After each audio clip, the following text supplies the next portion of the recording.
ನಮಸ್ಕಾರ ಎಲ್ರಿಗೂ, ನನ್ನ ಯೂಟ್ಯೂಬ್ ಚಾನಲ್ಗೆ ಎಲ್ರಿಗೂ ಸ್ವಾಗತ. ನಾನಿವತ್ತು ನಿಮಗೆ ತಿಳಿಸ್ಕೊಡ್ತಿರೋವಂಥ ವಿಷಯ ಏನಂದರೆ ಫ್ರೂಟ್ ಐ ಡಿ ಬಗ್ಗೆ ನಾನಿವತ್ತು ನಿಮ್ಗೆ ಬೇಕಾಗಿರೋವಂಥ ಇನ್ಫಾರ್ಮೇಷನ್ನ ನಾನು ನಿಮಗೆ ತಿಳಿಸ್ಕೊಡ್ತೀನಿ.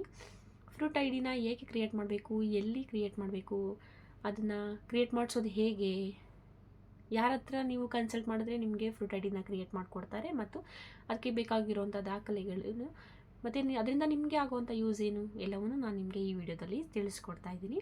ಮೊದಲಿಗೆ ಫ್ರೂಟ್ ಅಂದರೆ farmer registration and unified beneficiary information system ಅಂತ. ಫ್ರೂಟ್ ಅಂದರೆ ಫ್ರೂಟ್ ಐ ಡಿನ ಪ್ರತಿಯೊಬ್ಬ ರೈತರು ಕ್ರಿಯೇಟ್ ಮಾಡಿಸಲೇಬೇಕು. ಯಾಕೆಂದರೆ ನಿಮಗೆ ಸರ್ಕಾರದಿಂದ ಬರುವಂಥ ಬರ ಪರಿಹಾರ ನಿಧಿಗಳು ಬರಬೇಕಾಗಿದ್ದರೆ ನೀವು ಫ್ರೂಟ್ ಐ ಡಿನ ಕ್ರಿಯೇಟ್ ಮಾಡಿಸಿದ್ರೆ ಮಾತ್ರ ನಿಮ್ಮ ಅಕೌಂಟ್ಗೆ ಆ ದುಡ್ಡು ಬರೋಕ್ಕೆ ಸಾಧ್ಯ ಆಗುತ್ತೆ. ಇದನ್ನು ನೀವು ಎಲ್ಲಿ ಮಾಡಿಸ್ಬೇಕು ಅಂದರೆ ನಿಮಗೆ ನಿಮ್ಮ ಹತ್ತಿರದ ವಿಲೇಜ್ ಅಕೌಂಟೆಂಟ್ನ ನೀವು ಕನ್ಸಲ್ಟ್ ಮಾಡಬೇಕು ಮತ್ತು ನಿಮ್ಮ ಹೋಬಳಿಯ ರೈತ ಸಂಪರ್ಕ ಕೇಂದ್ರದಲ್ಲಿ ನೀವು ಫ್ರೂಟ್ ಐ ಡಿನ ಹೇಗೆ ಮಾಡಿಸೋದು ಅಂತ ನೀವು ತಿಳ್ಕೊಬೇಕು. ನೀವು ಫ್ರೂಟ್ ಐ ಡಿ ಕ್ರಿಯೇಟ್ನ ಮಾಡಿಸಿರ್ತೀರ, ಅವ್ರು ಹೇಳ್ತಾರೆ ನಿಮ್ಮ ಐ ಡಿ ಕ್ರಿಯೇಟ್ ಆಗಿದೆ ಅಂತ ಅವ್ರು ನಿಮಗೆ ಹೇಳ್ತಾರೆ. ಆದರೆ ಅದರಲ್ಲಿ ನಿಮ್ಮ ಸರ್ವೆ ನಂಬರ್ ಆ್ಯಡ್ ಆಗಿದೆಯೋ ಆ್ಯಡ್ ಆಗಿಲ್ವೋ ಅಂತ ನೀವು ಚೆಕ್ ಮಾಡಿಸ್ಕೊಳ್ಬೇಕು.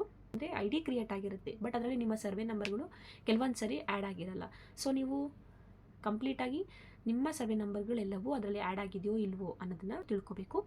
ಮತ್ತು ಕೊಬ್ಬರಿನ ನಫೆಡ್ಗೆ ಬಿಡಬೇಕು ಅಂದರೆ, ರಾಗಿನ ನಫೆಡ್ಗೆ ಬಿಡಬೇಕು ಅಂದರೆ, ಮತ್ತು ಸರ್ಕಾರದಿಂದ ಬರುವಂಥ ಬರ ಪರಿಹಾರಗಳು ಯಾವುದಾದ್ರೂ ಇದ್ದರೆ ನಿಮ್ಮ ಅಕೌಂಟ್ಗೆ ಡೈರೆಕ್ಟಾಗಿ ಬಂದು ಬೀಳಬೇಕು ಅಂದರೆ ನೀವು ಫ್ರೂಟ್ ಐ ಡಿನ ಕ್ರಿಯೇಟ್ ಮಾಡಿರಲೇಬೇಕು ಕಂಪಲ್ಸರಿ. ಇದನ್ನು ಮಾಡೋದಕ್ಕೆ ಬೇಕಾಗಿರೋ ಅಂಥ ದಾಖಲೆಗಳೇನೇನೆಂದರೆ, ಒಂದು ಆಧಾರ್ ಕಾರ್ಡು ಮತ್ತು ನಿಮ್ಮ ಬ್ಯಾಂಕ್ ಪಾಸ್ಬುಕ್ ಬೇಕಾಗುತ್ತೆ, ನಿಮ್ಮ ಮೊಬೈಲ್ ನಂಬರ್ ಮತ್ತು RTC, ನಿಮ್ಮ ಜಮೀನಿನ ಪಾಣಿನ ನೀವು ಇಷ್ಟು 4 ನೀವು ಅವ್ರಿಗೆ ಕೊಟ್ಟರೆ ಅವರು ನಿಮ್ಮ ಫ್ರೂಟ್ ಐ ಡಿನ ಕ್ರಿಯೇಟ್ ಮಾಡಿಕೊಡ್ತಾರೆ.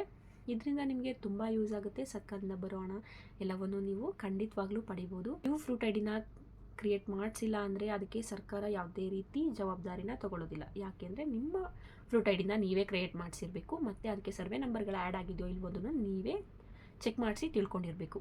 ಇನ್ನೂ ಎಕ್ಸ್ಟ್ರಾ ಇನ್ಫಾರ್ಮೇಷನ್ ಏನಾದರೂ ಬೇಕಿದ್ದರೆ ಕಾಮೆಂಟ್ಸ್ ಮಾಡಿ. ನಾನು ನಿಮಗೆ ನೆಕ್ಸ್ಟ್ ವಿಡಿಯೋದಲ್ಲಿ ನಿಮಗೆ ಬೇಕಾಗಿರುವಂಥ ಇನ್ಫಾರ್ಮೇಷನ್ ಜೊತೆಗೆ ಬರ್ತೀನಿ. Thank you for watching.